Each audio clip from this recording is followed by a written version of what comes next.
di sini saya akan menjelaskan hasil review saya dari buku berjudul International Security Problems and Solution milik Patrick Morgan bab 6, yaitu The Great Power Concert.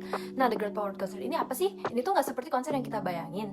Nah, yang nggak bakal nyambung sama pembahasan ini, The Great Concert ini akan dijelaskan apa itu The Great Concert serta pengaplikasiannya. Bab ini dibuka dengan pembahasan tentang strategi yang dapat diambil oleh pemerintah negara-negara dalam menghadapi ancaman perang dan menjaga keamanan internasional yang terbagi menjadi dua.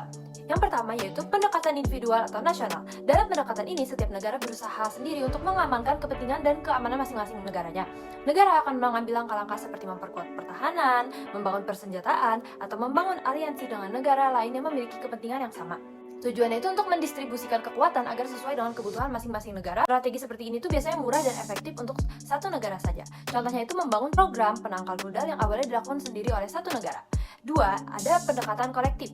Pendekatan ini bertujuan untuk membatasi atau mencegah terjadinya perang karena akan memakan banyak biaya. Nah, strategi kerjasama ini biasanya dilakukan dengan beberapa cara. Salah satunya adalah dengan membentuk The Great Concert. Konsep The Great Concert mengacu pada kerjasama antara negara-negara penting dalam sistem internasional untuk mengatur keamanan bersama. Negara-negara besar berkoordinasi dalam merumuskan kebijakan luar negeri untuk mencegah perang besar. Hal ini diinisiasi ketika negara-negara besar menghadapi situasi tidak pasti dan rawan konflik dalam sistem internasional. Mencari solusi dalam bekerja sama mengelola sistem tersebut secara kolektif.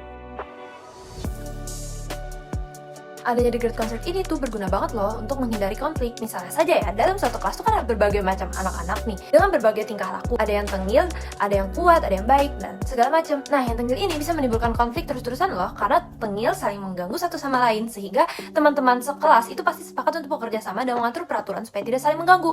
Pada The Great Concert, setiap negara punya hak untuk tidak setuju semisal ada keputusan yang merugikan mereka. Negara-negara ini bekerja sama untuk menjaga ketertiban dan perdamaian dengan saling tidak menyerang dan mengambil keuntungan berlebihan untuk diri sendiri. Nah, tantangannya susah bagi negara-negara buat memiliki kepentingan yang sama, sebab national interest negara-negara itu kan ya berbeda-beda ya, sehingga kalau ada negara yang ingin mengambil keuntungan sendiri itu bakal micu konflik tau. Terus, pada aktualisasi The Great Concert bukan hanya sekedar komunitas hipotetis, itu tuh kayak Imagine Communities milik Benedict Anderson, itu tuh nggak kayak gitu. Contoh nyata itu ya Europe Concert yang terjadi setelah Perang Napoleon yang membuat kekacauan di Eropa selama 2 dekade. Setelah mengalahkan Napoleon, negara-negara besar seperti Inggris, Austria, Rusia, dan Prancis sepakat untuk bekerja sama menjaga perdamaian Eropa. Mereka membantu menciptakan negara Belgia yang memiliki posisi yang strategis. Lalu, mereka juga sepakat untuk tidak bertengkar soal Kekaisaran Ottoman. Kesepakatan ini diambil dengan menggunakan prinsip kebulatan suara, di mana setiap negara punya hak veto. Mereka sering mengadakan konferensi untuk membahas masalah-masalah yang muncul. Nah, Europe Concert ini sebenarnya tuh berjalan cukup lama sebelum akhirnya runtuh karena beberapa kemungkinan. Yang pertama, itu adalah generasi pemimpin yang hidup di masa Napoleon sudah meninggal. Kedua, ketakutan akan Prancis menurun. Ketiga, negara-negara mulai berbeda sistem politik dan ekonominya.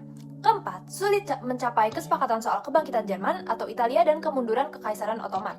5. Distribusi kekuatan antar negara itu sudah berubah drastis. Jadi intinya konser Eropa adalah upaya negara-negara besar menjaga perdamaian Eropa setelah kekacauan perang Napoleon. Tapi kelama-lamaan tuh runtuh karena sulit dipertahankan.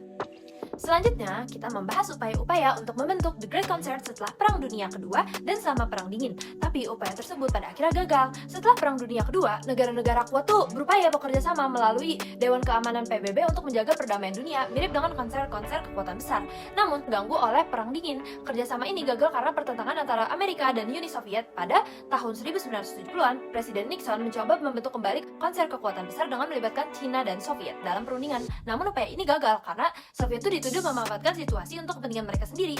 Persaingan dan permusuhan antara China dan Soviet membuat sulit bagi mereka untuk bekerja sama dalam Great Concert. Jadi, upaya untuk membuat The Great Concert selalu gagal karena adanya perbedaan dan kepentingan serta permusuhan antara negara-negara kuat seperti Amerika, Uni Soviet, dan China. Pada awalnya tuh ada kekhawatiran tentang negara-negara besar di Eropa bakal bertindak sendiri, kayak membubarkan NATO lah dan bakal meningkatkan ketegangan, bahkan adanya potensi pengembangan senjata nuklir oleh Jerman. Ide pembentukan New Concert pun diusulkan di Eropa, tapi itu gagal, sehingga NATO tetap mengurus keamanan di sana meskipun Rusia terlibat dalam beberapa hal. Sementara di Asia Timur, masalah utamanya adalah Korea Utara yang mengembangkan senjata nuklir dan rudal balistik. IS, Rusia, China, dan Jepang merancang kebijakan untuk mengisolasi Korea Utara, membatasi hubungan ekonomi dan bantuan. IS bahkan menarik senjata nuklir dari Korea Selatan untuk membujuk Korea Utara. Meskipun Korea Utara ngotot, IS setuju untuk bernegosiasi dan memberikan bantuan dengan syarat-syarat Korea Utara tuh harus ngebukuin program nuklirnya. Negara-negara besar sepakat bahwa reunifikasi Korea di bawah Korea Selatan bisa diterima dengan masing-masing ingin punya peran dan hak veto. Mereka juga setuju bahwa runtuhnya Korea Utara itu tuh bisa berbahaya dan mahal, bakal menyebabkan kekacauan dan bahkan mungkin bisa aja terjadi perang. Meskipun situasi membaik dan Korea Utara bahkan mendapatkan bantuan serta investasi, dalam 5 tahun mereka diam-diam mengembangkan program nuklir baru. Pemerintah Bush menuntut penghentian program tersebut sebelum bernegosiasi, bahkan mengancam sanksi PBB atau serangan. Kemudian terjadi pembicaraan 6 negara, di mana AS awalnya ingin bertindak sendiri, tetapi tekanan dari negara-negara lain membuatnya tawar-menawar. Ya, negosiasi lah. Sesuai aturan The Great Concert, satu negara tidak boleh bertindak sepihak melawan keinginan negara besar lainnya. Situasi tetap tegang. AS ingin negara lain lebih keras pada Korea Utara, tetapi Rusia, China, dan Korea Selatan tuh mengeluhkan sikap AS. Maka diusulkan agar pembicaraan 6 negara ini menjadi pengaturan permanen untuk mengelola keamanan Asia Timur. Namun ada masalah karena negara-negara ini memiliki perbedaan dan gesekan lama dari sejarah seperti Perang Dunia Kedua, Perang Korea, dan penjajahan Jepang di Korea. Sistem yang tadinya dikuasai hegemoni AS atau persaingan AS Uni Soviet sekarang tuh udah memudar, membutuhkan solusi baru dan seperti distribusi kekuasaan baru antara AS dan China. Di tingkat global, Dewan Keamanan PBB awalnya aktif kan mengurus banyak konflik, tetapi tuh semakin kesini tuh kerjasama tuh merenggang, terutama soal campur tangan konflik internal, membuat Barat lebih beralih ke NATO untuk mengurus Bosnia dan Kosovo. Ketegangan mencapai puncaknya setelah 9/11 di mana AS enggan bekerja sama dengan PBB yang dianggap membatasi geraknya. Hal ini terlibat dalam kasus Afghanistan dan rencana invasi Irak di mana AS membentuk koalisi yang bersedia tanpa melibatkan Dewan Keamanan PBB, menyebabkan negara-negara lain merasa diabaikan dan bertindak semena-mena. Jadi intinya, konsep The Great Concert ini masih banyak kendala dan ketegangan di dalamnya, baik di tingkat regional maupun global seperti di PBB. Kerjasama antara negara besar masih sulit walaupun ada kesamaan kepentingan, tetapi ada perbedaan prioritas dan perbedaan national interest yang masing-masing menghambat efektivitas konsert ini. Butuh lebih dari sekedar konsert untuk menciptakan stabilitas, perdamaian, dan keamanan global yang langgeng.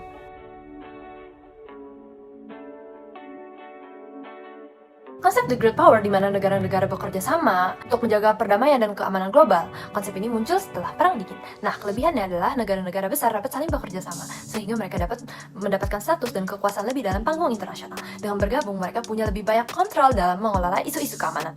Kerjasama ini bisa mencegah perang antar negara besar, tapi itu ya, konsep juga punya banyak kelemahan.